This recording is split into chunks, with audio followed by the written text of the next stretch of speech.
Everyone, thank you for tuning in today. Today we're going to be talking about my crystal collection and how I use them in my day-to-day life and how you can use them as well. Before we get into that though, let's just briefly introduce myself. My name is Jessica and I write at hellnotesforbeauty.com.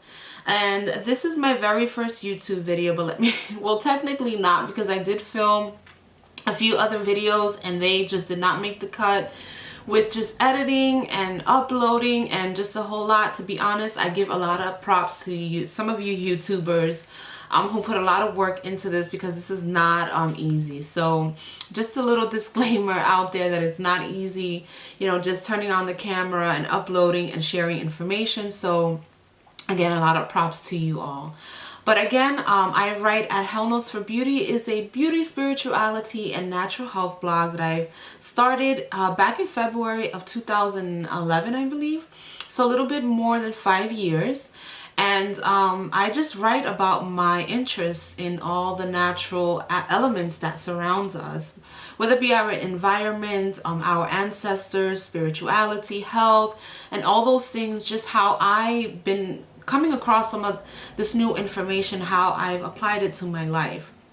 When I first started writing, I revolutionized myself with my hair. I grew my hair out, so it was a very interesting journey, so make sure you check that out as well.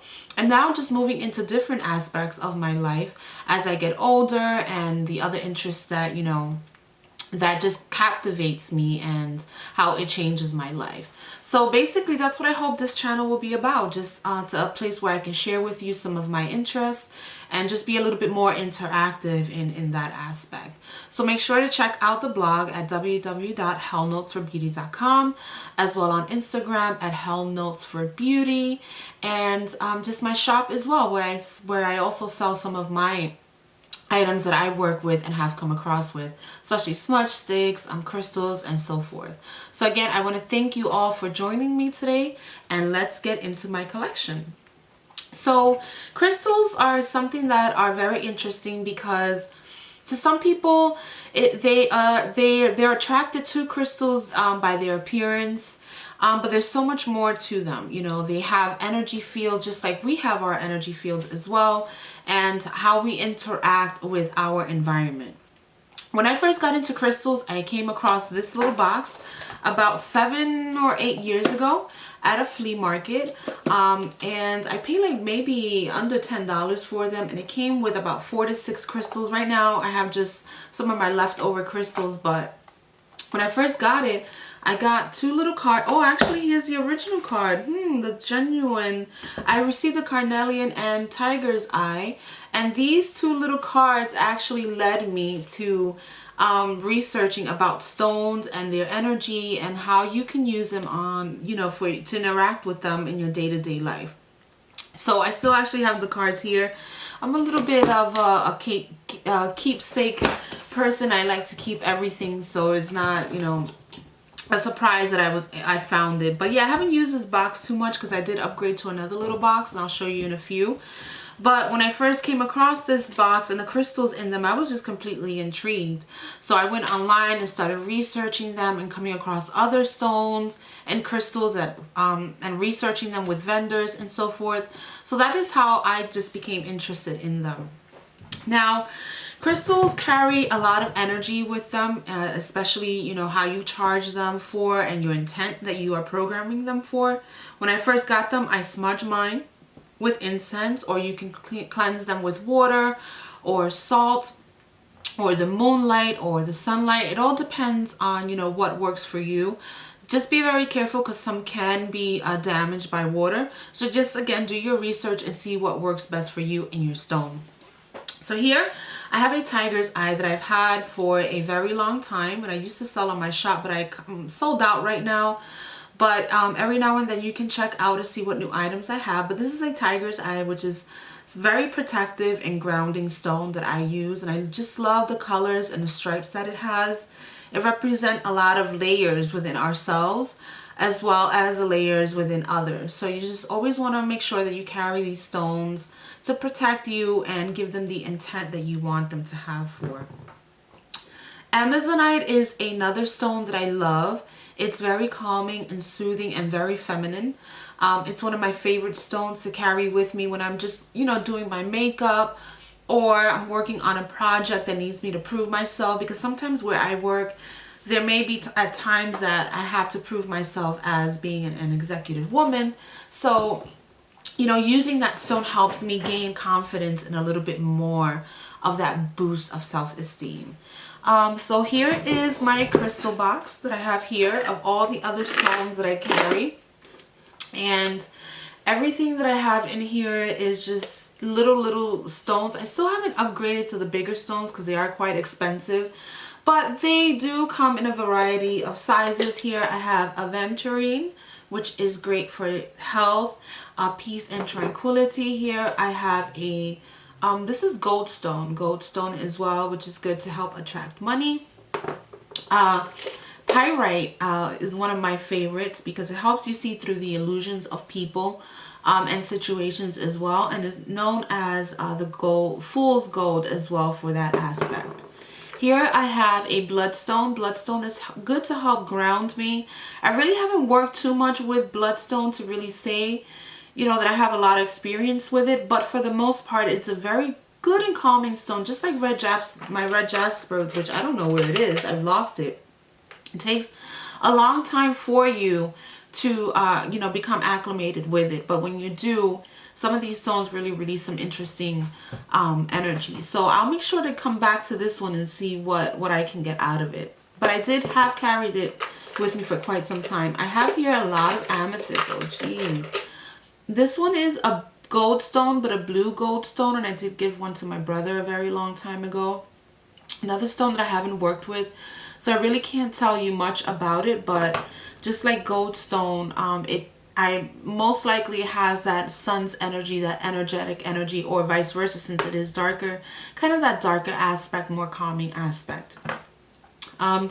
Here I have my Dalmatian jasper, which I just love this stone. It's just something about it I really can't explain. It's just very calming, soothing, and one of my favorites stones. And then the rest that I have here are amethyst. This is my favorite amethyst piece that I have here. Apologies for the brief edit. My battery was dying, so I had to recharge and come back again. So where do we left off? Okay, we left off on amethyst. So as I was saying, amethyst is one of my favorite stones, and I actually have a story behind this stone. One time I lost my very first little amethyst, which is the size of about this one here, this one right here. It is very small. So when I lost it, I said, oh, it's gone. I'm never going to find it again. So when I lost it at my office, I found it maybe about 2 or 3 days later, and it was sitting right on top of a filing cabinet at work. And I was like, oh, long and behold, this little stone where I found it. And it is funny because sometimes stones, they do get lost in order for them to recharge themselves and reclaim their energy. So when you do lose them and you do find them again, make sure that you cleanse them, because they are calling for you to just kind of let them be and give them their space for them to recharge. So I found the amethyst stone and I took it with me that day, and I started dreaming about things that were happening around the office and that was going to happen around the office. So it's just a very interesting experience for me, and kind of validated for me at that time the true energy that these stones do possess. So since then, I make sure that I always cleanse my stones of any energy that may be lingering on them, just because you always want to protect yourself and your thought patterns and just your surroundings. Amethyst is also great for you to have to help you sleep at night if you're having trouble sleeping, to help you recall your dreams, or help you just kind of recharge any mental powers or energies that you have. I was attracted to amethyst, of course, due to its color. Purple is one of my favorite colors, but I have to say it's one of the stones that I feel the most with my intuition. I really can't explain it, but it's just one of the stones that I interacted with quickly and that I have a very personal relationship with. Another stone that I have that I should be using with me right now is my citrine. Citrine is great to help you build courage, especially with public speaking, when you're speaking, or if you have some sort of speaking engagement. It helps you build self-esteem. So this is a little rough stone that I have. Its energy is yellow, and it helps with intellectual energy, such as energy of the mind, helps you with success, to just build and attract abundance based on your endeavors. So another great stone to have in addition to amethyst for any new beginner. Another one that I have here is, I forgot the name of this one. Oh Lord. I have used this one quite a bit. I haven't really worked with it too much, just as the other stones as well, because I like to work mostly with herbs. But this one I think is malachite. I don't remember. I don't remember, and that's why I like to have pictures of them and kind of. But yeah, I think this is malachite. Again, another great stone that I'm sure I got for grounding purposes as well. Grounding is very important because it helps you stay focused. Sometimes when you have that kind of airy energy, you may feel out of place. So for me, grounding is very important for all aspects. You know, I may enhance this energy for luck or for love or whatever the case, but always focusing on grounding as the foundation. Now, these two are crystal quartz. Crystal quartz are number one for beginners. I have my other crystal quartz that I first got somewhere around there. But crystal quartz are amplifiers. They're clarifying. They're very cleansing and great to have and pair with any other stone. So that is pretty much all the stones that I have. Oh, one more that I really have to share with you is rose quartz. Rose quartz is the love stone. As everyone knows, it helps attract love, it helps give love, it helps open your heart to love, and it's just a great stone to have for any of those relationship type of energies as well. You can give one to your loved one. It helps build friendships, and it just helps build that love from within. I'll get more into these stones individually in future videos, but just wanted to just briefly go over some of these stones uses and how I use them. Another great use for rose quartz is for the skin. It helps keep away wrinkles, and just right now, just placing them over me, it just gives me this wonderful, clear, and just refreshing feeling. And it's just good to just massage your face with it, just to help brighten it and give it that great energy. Right now I have makeup, so I don't like to rub it too much, but when I do, it just has that really cooling effect, and it's just a very great stone to work with. So in addition to working with these stones, carrying them with you, you can use them in ritual as well, and just for a variety of uses in your day-to-day life. So I want to thank you all for joining me today and tuning in. I hope that you enjoyed this video today, and you subscribe for more videos to come, as I have many great ideas that I'll be sharing with you. In the meantime, make sure to check out my blog at www.hellnotesforbeauty.com and at social media at hellnotesforbeauty.